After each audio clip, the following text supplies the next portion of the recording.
This is Nick Redding, and you're listening to PreserveCast, a podcast with a worldwide listenership that explores the broad world of preservation from every angle, from drones to mudlarking and everything in between. Now, let's get preserving. Connecting place to story to digital resources is a challenge confronting communities across the globe. That's why when I learned about NashvilleSites.org, I knew we had a winner for PreserveCast. Not only is Nashville an amazing town, but this story holds many lessons for countless other places looking to bring their own history to life. This is Nick Redding. You're listening to PreserveCast, and today we're thrilled to be talking with two individuals who are working really hard to bring Nashville's history to life. We're talking with Dr. Mary Ellen Pethel, who is an author, historian, archivist, but for our purposes is also executive director for Nashville Sites, which is what we're going to be talking about. We're also going to be talking with Jessica Reeves, who is the director of tours for Nashville Sites, and both of them have jobs above and beyond this work, but the passion that they've put into this is pretty exciting, and it has a lot of implications for projects like it across the country. But before we get into that, we love to get to know our guests, their background, upbringing, what got them interested in history and preservation. So why don't we start with maybe Jessica? What's your backstory? Where'd you grow up? How'd you get into preservation? And when did you get so interested in history? Sure. So I grew up in a really small town in rural middle Tennessee, Smith County, Carthage, Tennessee, for any Al Gore fans out there. We are the hometown of former Vice President Al Gore, our one big claim to fame. I liked history growing up. I liked old things, I think, more than really history as a subject. I liked writing a lot. But I didn't really know what I wanted to do when I went off to college. I don't have a degree in history, an undergraduate degree. I actually studied public relations. I had big plans for big cities and corporate public relations or something like that. But I graduated, moved to Boston, where I really got immersed in the history and culture there while I was working as an AmeriCorps volunteer. And that was around like 2008. You may remember a little economic event happening there where a lot of graduates like myself suddenly found ourselves going, I don't really know what I'm going to do next. So I knew it was going to be grad school. I moved back home and was really just exploring a lot of different options. And that's when I found the public history program at Middle Tennessee State University. That's where I did my undergraduate degree, but I had no idea that public history was even a thing, let alone something right there at my very own school. I thought I would go into archives. I really love books. I've always loved reading.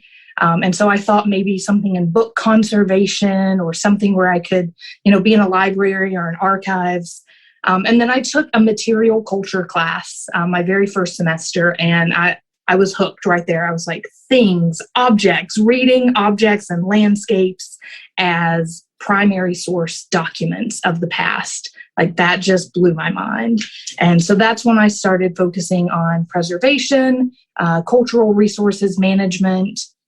I had an internship at Chief Plenty-Coup State Park out in Billings, Montana. And that really solidified it for me. I knew I wanted to work with the public, and I wanted to be able to help different groups sort of interpret their histories and bring things to light, for themselves. Well, that's a perfect entree for Mary Ellen to jump in here. Were you also hoping to become a PR person for a major firm, or was it a different path? It's funny. In high school, I actually thought I wanted to go into physical therapy, so not PR, but PT, until I took my first science class in college, and I realized, this is not it. I grew up in Rome, Georgia, which is a town that I always say is halfway between Chattanooga and Atlanta, if you're trying to imagine where it is in Northwest Georgia. And started my undergraduate career at Berry College in Rome, Georgia, and then transferred to the University of Tennessee. And it was at UTK that I declared a history major and joined the history honors program. And I think the primary source research is where I really knew that I wanted to go into history as a profession and perhaps as an educator, working on that thesis and working on in primary sources and in archives and special collections. I then went back to Rome, Georgia after a stint in Atlanta and started teaching high school because I needed to pay the bills and got a master's in education. And then while teaching high school, I started my PhD in history at Georgia State University in Atlanta. And so finished that in 2009 and got a job in Nashville, Tennessee at Harpeth Hall School, which is an independent school for girls grades 5 through 12. What I didn't realize when I got the job was that my dissertation that was focused on Nashville actually included the predecessor school of Harpeth Hall. Harpeth Hall dates back to a school called Ward Seminary in 1865. And that was one of the major institutions that I was studying for my dissertation, which looked at the history of Nashville from the post-Civil War and Reconstruction period through the 1920s. And so lo and behold, I find myself teaching at Harpeth Hall School. They asked me to officially start an archives there. They had some unofficial, papers and things stored, but I began my role in addition to teaching as an archivist. And there I was working not in an archives, but working as the archivist using documents that helped me to write and finish my dissertation. And so that continued, and I began to adjunct at Belmont University in 2012 and kept both of those different jobs going for the next several years, and then decided to go back to school again. And that was following that dissertation finally getting published. It came out in 2017, and it was called Athens of the New South. And again, looking at the history of Nashville, which I believe we'll get into in just a second. Finishing that manuscript, I decided to go back to school. And this is where I got into the field of public history and digital humanities, more specifically at George Mason University, and getting a postgrad certificate there. And so that's really the marriage of the history and the technology. And since then, I still am the archivist at Harpeth Hall School, but now I am an assistant professor of interdisciplinary studies and global education at Belmont University. There are some diverse interests here, and you guys have both been incredibly busy in just these past 10 years when you're throwing out the numbers and all the work that's been done, let alone we haven't even cracked the surface of Nashville sites. And once there's a link in the show notes, and I encourage everyone obviously to go there and take a look at it. And if you get the chance to go to Nashville when people travel again, then this is a great opportunity to really dive deep into Nashville. And we're going to talk all about it and how it comes together. But we've been talking about Nashville. And I've been there several times and have loved it every time.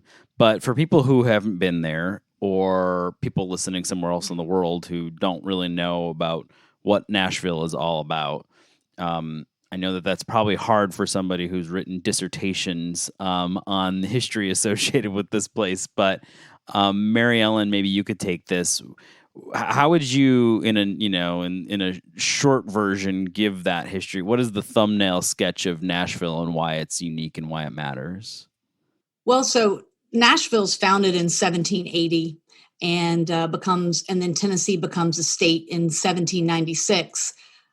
It's going to be a Western frontier town throughout the 1800s.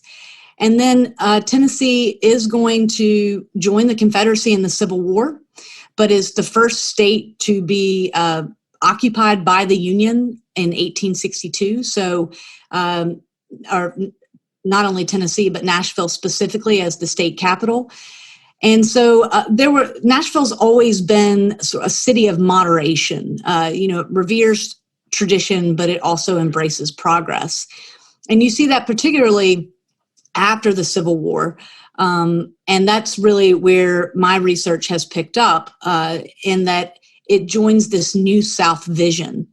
that many Southern cities embrace after the Civil War. But what makes Nashville different is most people think about Nashville in terms of music, and oftentimes specifically country music or the Grand Ole Opry. And that's certainly the case. But I argue that Nashville's most unique identifying descriptor is Athens of the South, because the city embraced institutions of higher education, which was not the norm in the South. So you're going to have 9 different colleges and universities that opened between 1865 and 1909. So you're going to have this influx of colleges and universities, the students that come here, the students in Nashville that stay in Nashville because they have a place to go to school. People began coming to Nashville to go to school. And I think that it begins this cycle of, a rising tide lifts all boats, because you have a more educated class, then it's going to bring in more jobs. It's going to bring in more industry. It's a better place to live and work and learn.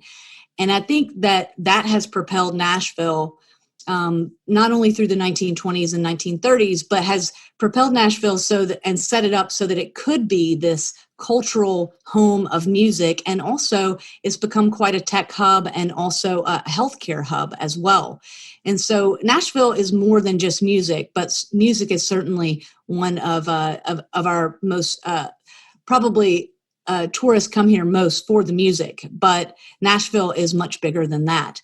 And the history of Nashville and working on that Athens of the New South book is what then led me to want to create Nashville sites. I realized that I can write a book that a few hundred people will read, or I can work on a digital public humanities project that can cast a net that can reach tens of thousands of people.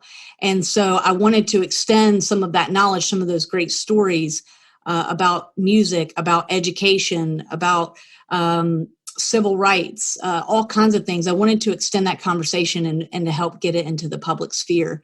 And so that, combined with my training and education that I had there at George Mason University in that post-grad certificate program, that's what really made it come to life. And the impetus for the project was that at George Mason, I had to do a project of history based on place. And so I created a walking tour digitally using Omeka and using Dublin Core and using a mapping program called Neatline. And I created a walking tour based on historical markers. And in doing so, I reached out to the Metro Historical Commission. And that is where Jessica works. And so through that connection, she helped me with images and data to create this walking tours project for my class. And once that was finished, I went to the Metro Historical Commission Foundation, their 501c3 Friends group, and said, you know what? A lot of other cities have something like this. Nashville doesn't. If we don't do this, somebody else will. And let's make this a real thing. And that's what started the Nashville Sites Project. And I feel like it comes to, for people who are familiar with Nashville and have kind of been following the preservation issues there, it comes at a really important moment because there's explosive growth in Nashville.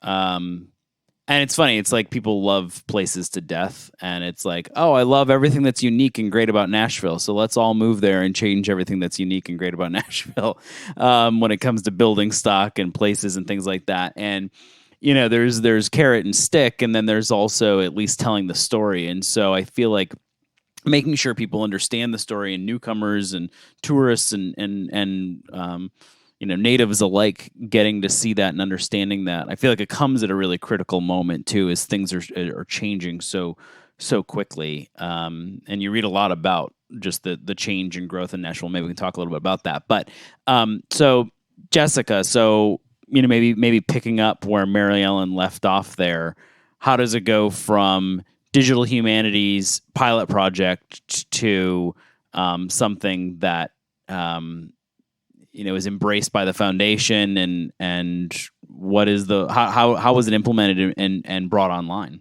Yeah, so this project also was coming together at a time when the Historical Commission had just received a lot of funding from the Metro Council to do a whole bunch of new historical markers.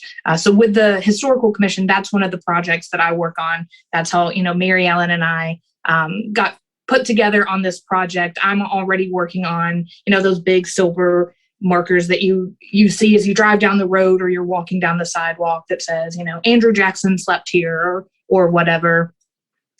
So we very, very seldom have funding from the city for those markers. They historically have been all privately funded. So we suddenly had all of this money to do a whole bunch of new markers. We're digging into the history of all different parts of the city, and I'm learning all of these things. So it really came at the perfect time for the Historical Commission as well, because, we're sort of finding all of these stories that otherwise would not have a historical marker. If there's not a group behind them saying, hey, we really need to have a historical marker for this person that nobody can find any information on or knows anything about, that's just not going to happen. So we had the chance to do that. And, historical markers are great, but they're very, very limited. So we can really, we can go beyond the 480 characters and spaces on a marker and really dig in and spend a lot more time doing research on, really in-depth history and include images, which are really what make these things come to life. So we just started making lists of ideas, what kind of walking tour would you want to have if you went to a city? Well, obviously we have to have music. Lots of music tours, in fact, but architecture as well. Art and the Civil War and civil rights. We sort of did, big categories that people think of Nashville for. New South, of course, for that, sort of after Civil War Reconstruction period. And we ended up launching, when we launched in November 2019, we had over 20 tours, I think 21 or 22, I can't remember specifically right now. That seems like it was so long ago, even though it wasn't more than, 2 years ago, but we were still, and we had a lot of plans for wanting to cast a wide net, wanting to tell lots and lots of different stories and really take advantage of all the people in Nashville who know the history so well, scholars, from all the different universities, but also just people who've lived here for a really long time and know intimately all of these histories, and finally get them to, tell us the stories, help narrate these walking tours, help us find sources. So it really became a great community building project. And what are the nuts and bolts of it? And I don't know who wants to take this one, but maybe it's Jessica, which is like how many sites, how many tours, how do people access it? Is it an app? Is it just online? And who owns it now?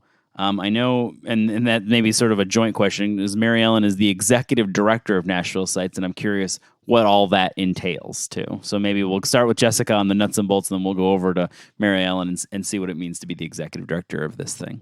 All right. So our first big decision that we had to make was, is this an app or is this a website? We knew we wanted to make this walking tours and accessible to a lot of people.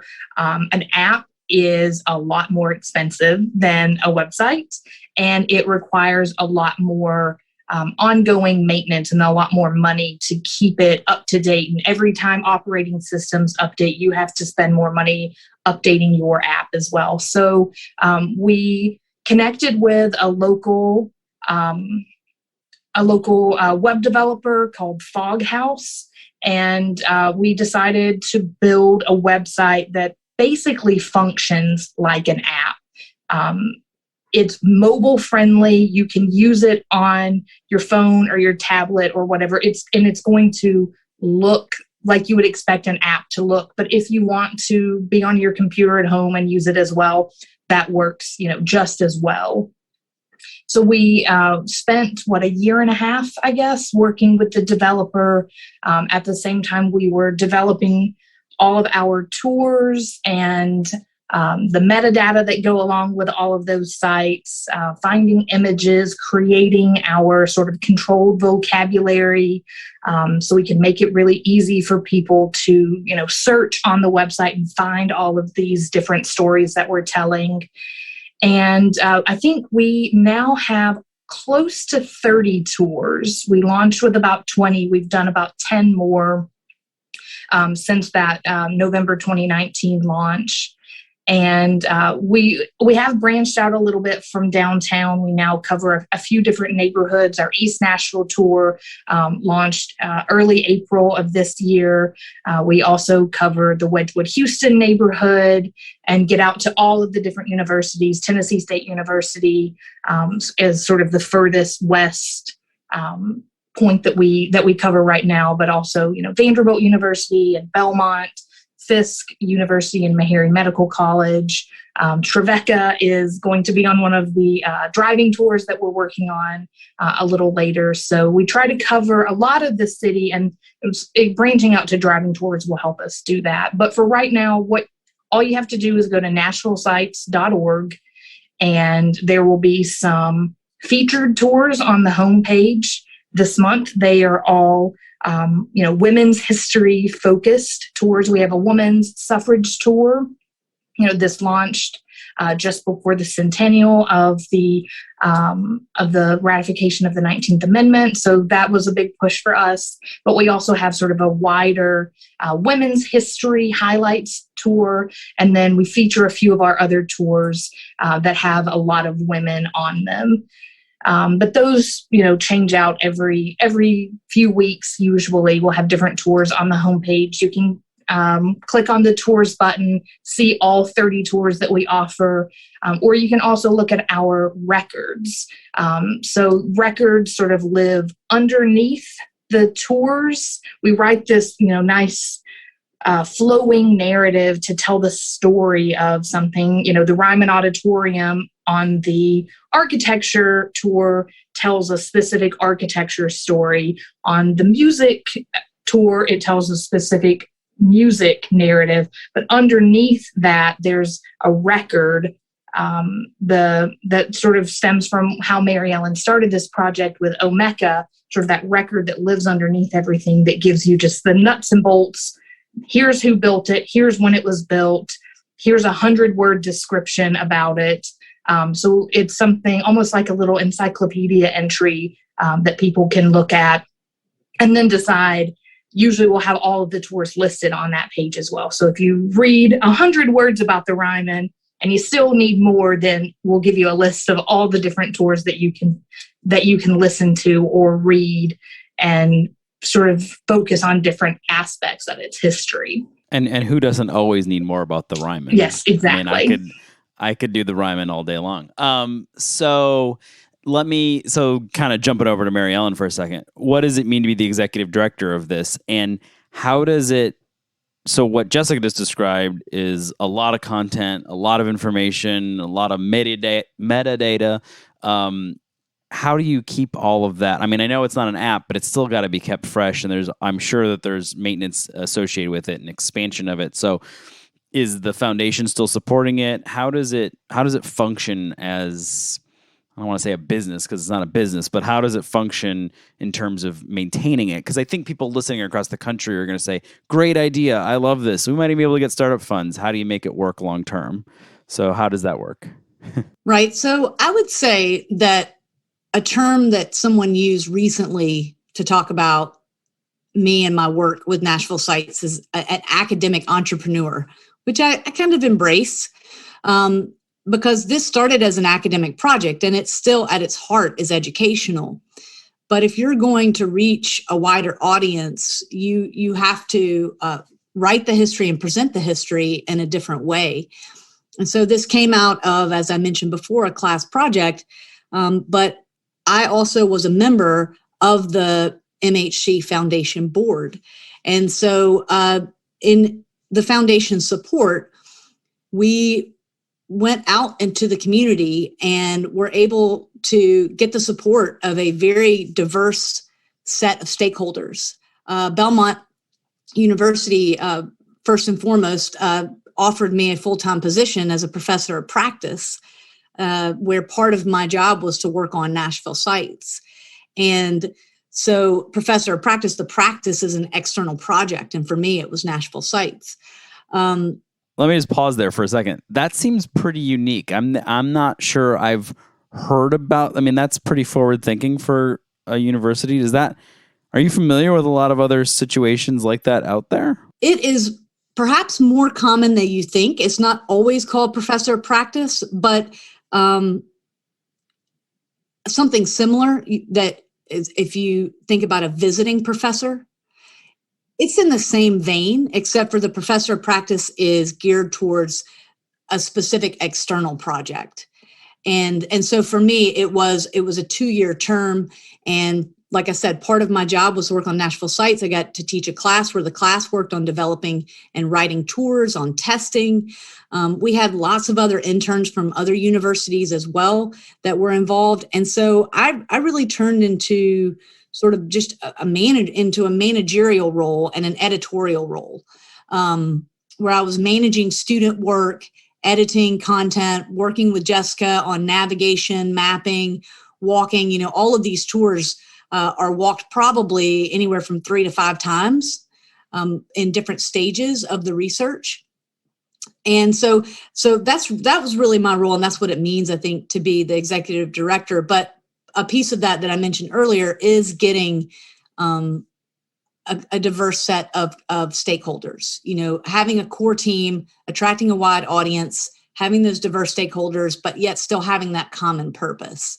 And that common purpose was getting Nashville's history and culture, not just out to tourists, but to residents and to students. We've recently, for example, created lesson plans that go along with 10 of our tours that were written by teachers here in Metro Nashville. We've developed a new landing and navigation system where on all of those historic markers, we have installed QR codes where it's got the logo and a QR code. You scan the QR code we mentioned the Ryman Auditorium earlier. Outside the Ryman Auditorium, it's going to pull up the Ryman Auditorium. You can learn more about it.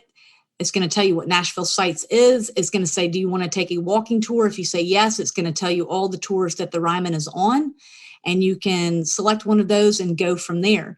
So we want to spread the word through podcasts and other ways to get the word out, presentations and things like that. Lesson plans and teachers, but we also want to have the ability to be able to attract people who are just in Nashville who happen to bump in to a historic site. I mean, sometimes organic searches and just organically running into something is the best way to draw people in because they're already downtown, they're already interested. We also have to mention with COVID, you could take any of these tours virtually anyway. You just had to turn off the mapping functions. But with COVID, we worked with the developers to create a separate button, separate option where you can select take tour virtually that automatically turns off all the mapping functions between stops. And so anybody in the country, anywhere around the world, you can go to Nashville Sites, you can select a tour, you click take tour virtually, and you can take it, look at the images, listen to the narration, do everything but walk around. And so we've built it to attract as many people as possible and to pull in as many different community stakeholders as possible. And that's my job, is to try to keep, the trains running on time. Well, you've done a fantastic job of it. And I think obviously COVID has forced all of us to kind of think anew and act anew. And obviously, I mean, I poked around on the site. It's great. And I encourage people to click the link in the show notes to find that and to go and do it yourself. But it's almost like sort of buried in this conversation where you talked about, I think it was Jessica who talked about, app, no app, well, that kind of thing. It's almost like by going the website route, you have made it a lot more functional, particularly in moments like this, where the app, I feel like people wouldn't be as inclined to use the app if they're not sitting in Nashville, walking around and it being triggered by geolocation. It really is functional both in the city and beyond. So I think that's really an interesting lesson piece for people listening. And is there a way when people use the app to make a donation? or not the app, excuse me, when they use the website. Sorry, I'm using too many app words. But is there a way for the general public to support it as well? Yeah, absolutely. So one of the options from the homepage, you can click on donate, and then at the end of each tour, we've started working it into the narrative, and usually have the narrator sort of prompt, like, if you're interested, if you want to help us continue writing more tours, you can make a small donation. But there is always a button at the end of each tour. It takes you to donor box, and you can become a recurring member, donating once a month, or just make a one-time donation. Well, this might be a good place to take a quick pause and then come back, talk a little bit about some of the history, what's up next, and where people can find out more about all of this. And we'll do that right here in PreserveCast. We want to thank Civil War Trails, Inc. for sponsoring today's episode of PreserveCast. Civil War Trails is the world's largest open-air museum, offering over 1,350 sites across 6 states. Paddle to Frederick Douglass's birthplace on Maryland's Eastern Shore. Follow the Antietam campaign by car, or bike and hike the South Mountain Battlefield. Follow Civil War Trails and create some history of your own. Visit civilwartrails.org to plan your trip today.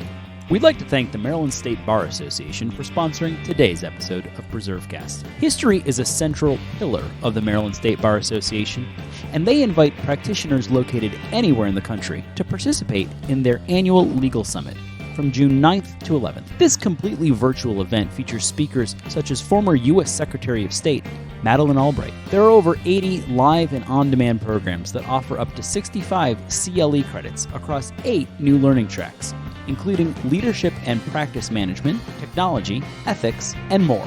Join the MSBA June 9th to 11th by going to msba.org and selecting 2021 Legal Summit and Annual Meeting under Featured Events. Before we get back to the episode, we're pleased to offer our listeners a 10% off discount on all Oliver Bluff teas, toddies, cacaos, and coffees. Just use the code PreserveCast at checkout. That's PRESERVECAST.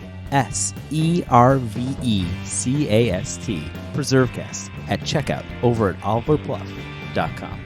This is Nick Redding. You're listening to PreserveCast. Before we took our break, we've been talking about all things Nashville sites with Dr. Mary Ellen Pethel and Jessica Reeves, who were both heavily engaged in this project from various perspectives. And we've been talking about just the success of the program and how it's worked. I'm curious, and I don't know who wants to take this and throw it out to either of you to take a stab at it, but sort of interpreting diverse and underrepresented history. Were there challenges, barriers to that? Was everyone pretty much on board in doing that kind of work? Curious how that came together and how that's been received as well. I can take that one as the director of tours, I suppose. So yeah, we've definitely had buy-in. We haven't had any issues convincing anyone, from internally the team to, external sponsors or anything like that. Everyone is on board with it. It's just a matter of, as with any research project, it's a matter of finding the information. And for us, a sort of unique challenge that we've had is how to interpret that as a tour. You need to have things to look at when you're on a walking tour. So a lot of our tours will be missing sort of built environment pieces at some point along the tour. You're eventually going to come up against, a brand new building, and we're going to say, stop here and imagine it's 200 years ago. But when that's the whole tour, that's a little trickier. So that's something that we've definitely had to work on, and we're still working on. There are still parts of Nashville's history, parts of the story that we are looking at ways to tell those stories. And so that's one of the biggest things is we have to be able to find the information, not just the documentation, but then photographs or other visual representations that we can show people. And then especially when there's a lack of a built environment, if there's nothing physically to look at. You do need some sort of a photograph. I think about our early history tour and our early Black Life and Culture tour. Those two, I think, are missing a lot of that built environment, and especially the early Black Life and Culture tour. We're talking about a lot of enslaved people who had businesses downtown. And we have a photograph for Sally Thomas, a woman who purchased the freedom of all three of her sons before she passed away. We have a photograph of a headstone, not the original one, of course, but one that was made for her and dedicated in the city cemetery very recently. And then we have a photo of a census record. And that's about it. That's all that we can really pull for people for her. So we run into those challenges a lot. Yeah, and that tends to be a challenge for underrepresented, whether it be African American or whatever history. I mean, where in that we run into that issue with the National Register, right? Where things can't be placed in the National Register if they don't exist, but they don't exist because that history has been removed, or so there's a pervasive challenge there. So it's interesting to hear how you handle that challenge in sort of the digital environment, and there's a little bit more flexibility there than there would be with, well, there's no building, so there's no National Register, which is debatable whether or not that's appropriate. Right. So I'm curious, what's the reception been? And I don't just mean obviously you're getting accolades, and as you should, and that's good. But like, do you have hard numbers? How many people are using this? Are they people from out of town? Are they people from in town? Have you gleaned any analytics from it that would be interesting to listeners? Well, we do have Google Analytics, and so we are able to track numbers and patterns. COVID was when we were going to be rolling out our big promotional push was when COVID hit. We launched in November 2019. We all had needed to take a month or so to recover from the rush to get to the launch. And then in the spring and early summer was when we were really going to promote and push. And what we did instead was had that hard shift to promoting and pushing virtual tours. And so while the reception has been great, we've done a lot of presentations, and we've talked to teachers, we've talked to tourists, we've talked to hotels and businesses.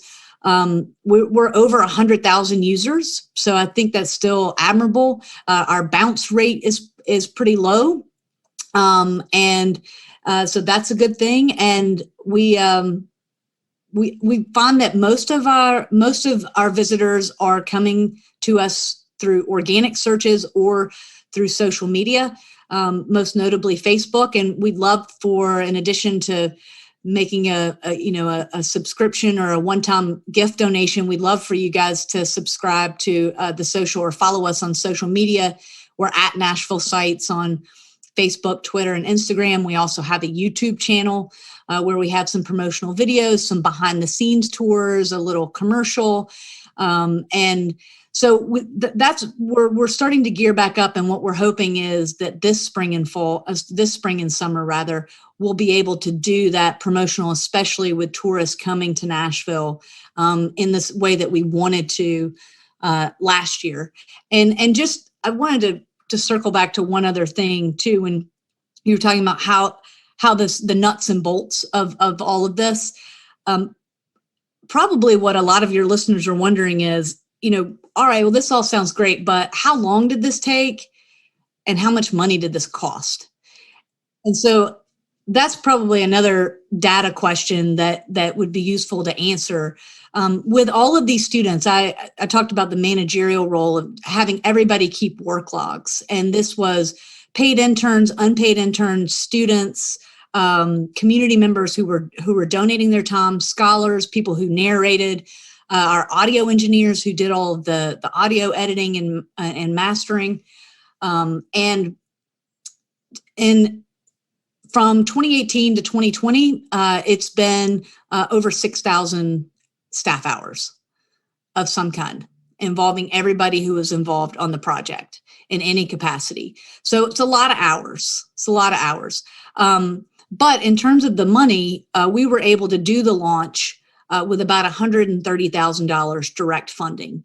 Now, the rest of that was given in kind. For example, Belmont University gave us audio studios, in-kind contribution. So we've been able to get in the studio and do all of our recording with at no charge. So there's been a lot of in-kind funding, but what that $130,000 really went to was, yes, paying scholars and others to work on the project, but it was mainly for the tech side, because to build this website that acts like an app, a mobile-friendly website that's going to have the kind of interaction that you would expect from an app, we had to build a custom CMS, content management system. And that's what we worked with Foghouse Developers, which is our web firm. And they built us this custom CMS where we go into the back end then and can build it. And that took a long time because, as you mentioned, it's behemoth. I mean, there's so many different parts. You've got records, you've got images, you've got audio files, you've got narration, you've got map coordinates and links to our mapping system with Mapbox. So those are just some of the nuts and bolts if people are interested in how much time did this take and how much money did this cost. Now, once we've launched, those costs and those hours go down. And so I was going to say, how much is it going to cost to maintain it? Do you have any sense of what's the annual operating cost? We're not quite sure of the annual operating cost because we're still building out. I think we'll get to a point where we may just add 1 or 2 tours. But in this past year, we put out another 10. And then we received a Mellon Partnership for Humanities Education through Vanderbilt University, Fisk University, and TSU to develop tours related to North Nashville. And those are going to be driving tours of Jefferson Street and a civil rights driving tour. And so, we're still building out. And so I think, for this next year, direct funding will be more, closer around probably $50,000. And all of that has been supplied through grant funding. We've had from private foundations, were very supportive. Individuals also supported us. The Metro Historic Commission has been unbelievably supportive. The foundation, of course, which is where the website lives. And then we had a lot of grant-making agencies, Humanities Tennessee, and others that help make this possible. So as long as we're able to keep generating tours where we can receive grant funds, there's always an idea for a tour. I don't know if we'll ever run out. Yeah, well, and there's always more history being made, right? So there's always something new, and again, back to the National Register, you don't have to stop at 50 years, right? If something happened in 1980, you can cover that because you're not bound by the Secretary of the Interior or anyone else like them, or like her for that matter, as we now have a female Secretary. Well, if I could jump in real quick, we've just launched an East Nashville tour. And we were already finished with the tour, essentially, when the tornado happened on March 3rd, 2020. And so we wrote that into the tour right before we narrated and recorded it. But the other beautiful part about the way Nashville Sites works is that we can go back in and we can edit anytime. The Civil Rights Sit-ins tour is an excellent tour. I highly recommend it. But it centers on 5th Avenue North in downtown, and that was renamed just a few months ago John Lewis Way after his passing. And so we are in the process of revising the tour so that every time we reference 5th Avenue, we're now referencing John Lewis Way. And the Metro Historical Commission's putting in a new marker that we're going to add as a stop. And we're bringing the narrator back in the next couple of weeks to re-narrate those specific parts, and we can just go into the back end and tweak those particular places, and boom, you're good to go. Yeah, and very different than when you described your book that 300 people might read. And you're probably selling yourself short. I'm sure more people read your book, but so this is not a visual podcast. But she's shaking her head no. But but you can't change that, or you have to, it's until they republish it again, right? And but with this, it's instantaneous, which is another selling point. So I think we've kind of answered the question of what's next: more tours, more grant funding, more momentum, get people to use it once people travel again. You guys were sort of hindered, just like the rest of the world, by COVID. But if people want to find out more about each of you or your respective work or Nashville sites, I want to give each of you an opportunity to give yourselves the necessary plugs. So maybe we'll start with Jessica and then go to Mary Ellen. So we have the website, NashvilleSites.org. You can email me through my Nashville Sites email address, Reeves, my last name, REEV as in Victor, ES at NashvilleSites.org. Or you can find out more about the Metro Historical Commission Foundation, Nashville, MHCF.org.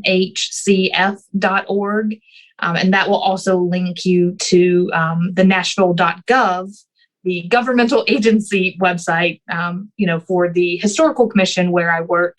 And that's where you can read all about, all of the 230 some odd historical markers that we have, or some of our other educational programming. Perfect.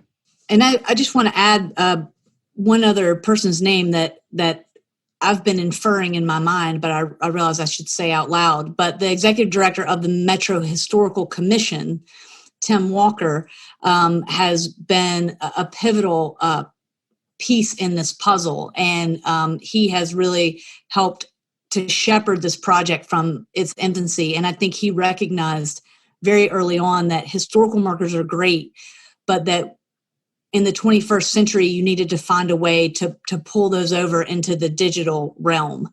And so a lot of this was my vision with his venture and his willingness to take a chance on this and help push this project forward.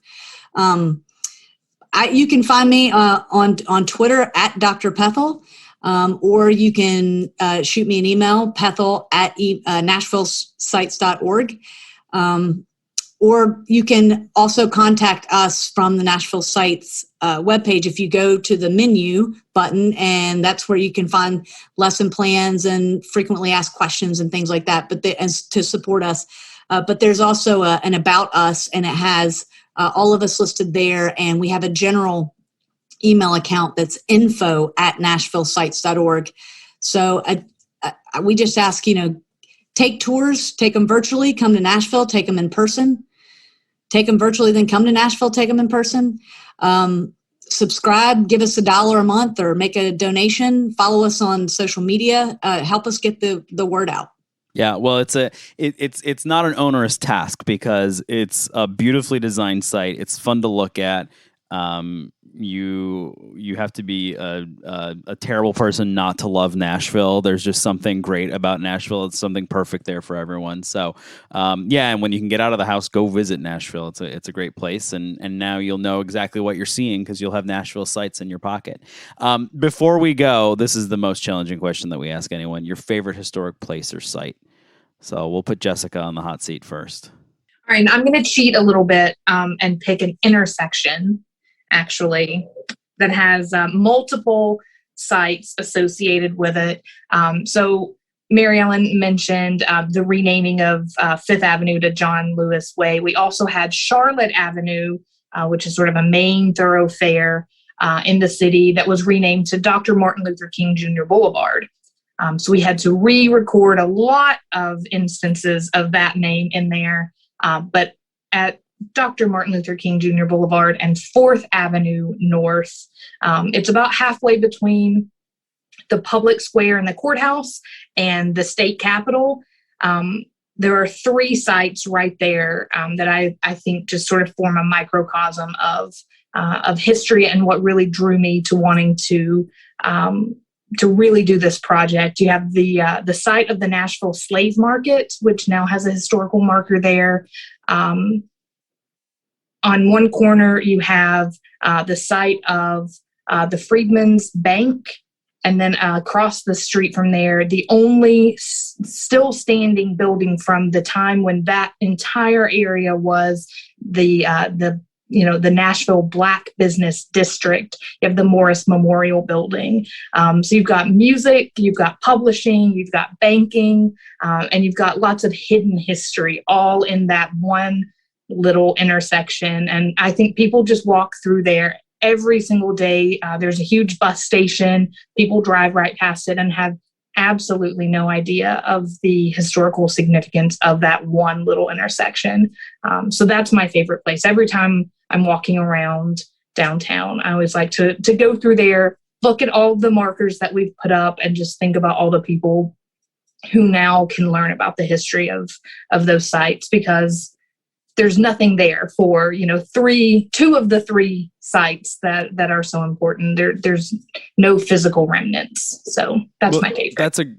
I love that answer, because I don't think we've done 170 plus episodes. I don't think we've ever gotten an intersection. So that's cool. We've gotten, I think we had a restroom at one point. Someone loved a historic restroom. So that was one of the stranger ones so far, but I love intersections. So that's a cool one. And thanks. So Mary Ellen? Well, it's funny you mentioned restroom, because the Hermitage Hotel, which is on many, many tours, actually has a famous men's Art Deco restroom that the public can go in, but it's also still a functional restroom. It's beautiful and strange. But so you could list that. I'm going to do a little quick 1-2 punch. The first one is like Australia. It's a tour and a stop all in one. Fort Negley, which is a tour that focuses on a Civil War fort that today is a metro park, and it has a walking trail around it. There's so many unbelievable stories connected to Fort Negley that date back obviously to the Civil War, but it was a fort that was built by the United States colored troops. And so a lot of African-American history and neighborhoods surrounding it. And so as you take the tour, you not only learn about the Civil War, but you learn about the fort in the 1920s, where it became a site for the Ku Klux Klan. You learn about its restoration through WPA projects in the New Deal era. You learn about the changing neighborhood around it. And in the process, where Fort Negley is, you are able to get the best unobstructed view of Nashville, of the Nashville downtown skyline, because it is a protected park area.